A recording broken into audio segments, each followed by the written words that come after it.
Assalamualaikum warahmatullahi wabarakatuh. Di sini saya akan menjelaskan klasifikasi sumber daya, potensi dan persebaran sumber daya alam.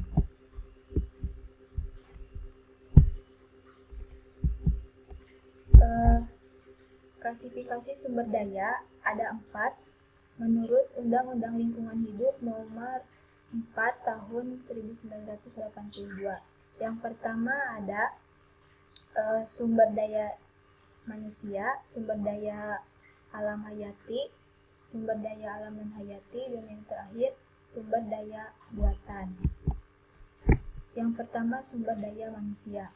Sumber daya manusia itu individu produktif yang bekerja sebagai penggerak suatu organisasi, baik itu dalam situasi maupun perusahaan yang memiliki fungsi sebagai aset, sehingga harus dilatih dan dikembangkan kemampuannya. Selanjutnya, sumber daya alam hayati. Sumber daya alam hayati ini yaitu yang berasal dari makhluk hidup, yang termasuk sumber daya alam hayati yaitu tumbuhan, hewan, dan mikroba. Sumber daya alam hayati ini dimanfaatkan oleh manusia utamanya sebagai sumber pangan. Selain itu, sumber daya hayati juga bermanfaat untuk membuat sandang atau pakaian, untuk membangun rumah, dan yang lainnya. Yang ketiga, sumber daya alam non-hayati. Sumber daya alam non-hayati ini yaitu sumber yang bukan berasal dari makhluk hidup. Sumber daya alam non-hayati tidak menghasilkan pangan atau sandang bagi manusia. Namun, sumber daya alam non-hayati mampu menghasilkan energi yang memproduksinya. Contohnya yaitu sumber daya fosil, sumber daya mineral, sinar matahari, dan air dan angin. Selanjutnya, sumber daya buatan. Sumber daya buatan adalah sumber daya alam yang ditingkatkan daya gunanya untuk memenuhi kebutuhan manusia dan kepentingan pertahanan negara.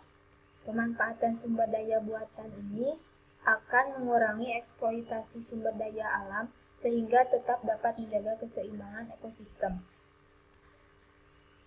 Bentuk sumber daya ini dapat dilihat pada kawasan budidaya, kawasan pedesaan, perkotaan, maupun cagar alam.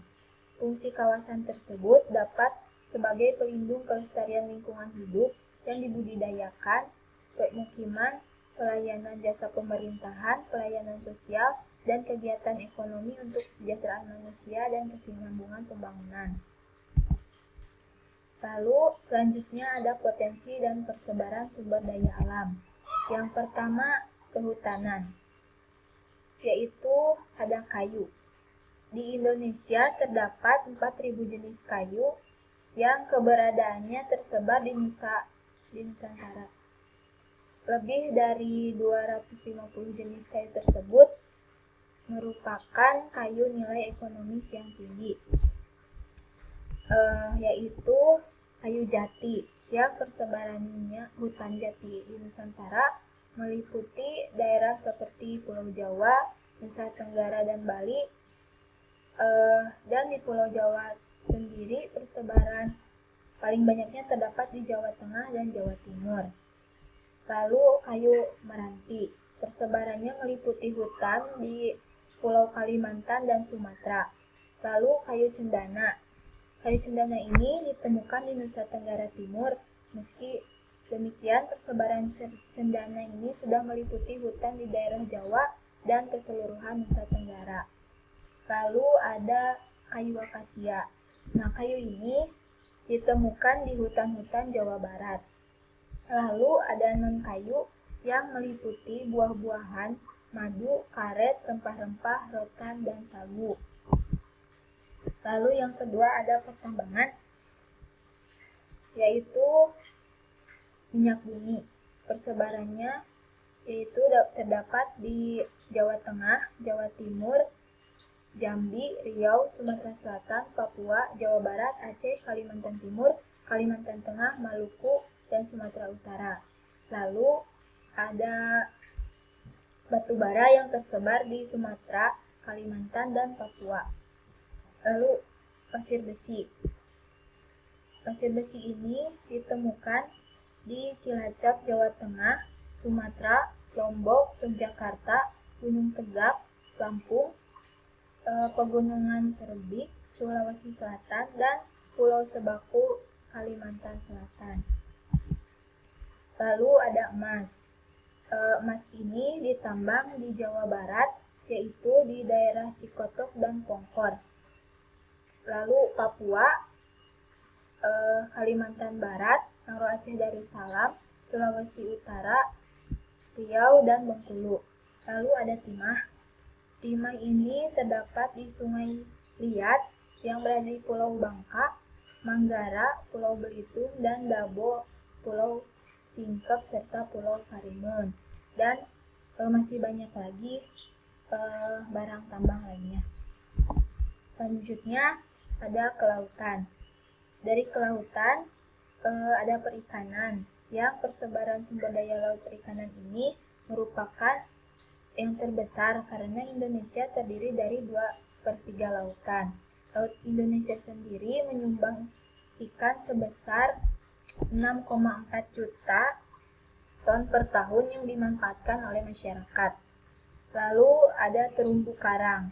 Luas terumbu karang Indonesia mencapai 284.300 km persegi, atau 18% dari terumbu karang yang ada di dunia. Lalu hutan mangrove. Hutan mangrove ini memberikan kekuatan pada tanah di sekitar laut, menciptakan ekosistem baru yang membawa banyak hewan dan tumbuhan tumbuh di sekitarnya, bahkan bisa dimanfaatkan manusia. Menyumbangkan lebih banyak oksigen di sekitar laut, dan kayu dapat dimanfaatkan juga oleh manusia. Lalu ada pariwisata. Pariwisata ini sangat banyak di Pulau Sumatera, yaitu Taman Nasional Gunung Leuser, Danau Laut Tawar, Rantau Prapat, Danau Toba, Brastagi, dan yang lainnya. Lalu di Pulau Jawa ada Gunung Tangkuban Perahu, Maribaya, Pangandaran, Pelabuhan Ratu, Museum Geologi, Taman Mini Indonesia Indah, Ancol, dan masih banyak lagi. Lalu di Bali ada Pantai Kuta, Legian, Tanah Lot, Danau Batur, Kelungkung, Pura, Basakih, daerah Trunyan, dan berbagai macam kesenian yang lainnya. Lalu di Kalimantan ada Pantai Pasir Panjang, Danau Riam Kanan, Museum Lambung Mangkurat, dan yang lainnya. Di Nusa Tenggara terdapat Gunung Tambora, Taman Laut Gili Air, Taman Nasional Komodo, dan Danau Kelimutu. Sulawesi, Taman Laut Bunaken, Danau Tondano, Tanah Toraja, dan yang lainnya. Dan yang terakhir di Papua yaitu Danau Sentani, Pantai Koren, Hutan Wisata Supiori, Tanjung Kasuari, Tugu Pepera, dan yang lainnya. Sekian dari saya. Terima kasih. Wassalamualaikum warahmatullahi wabarakatuh.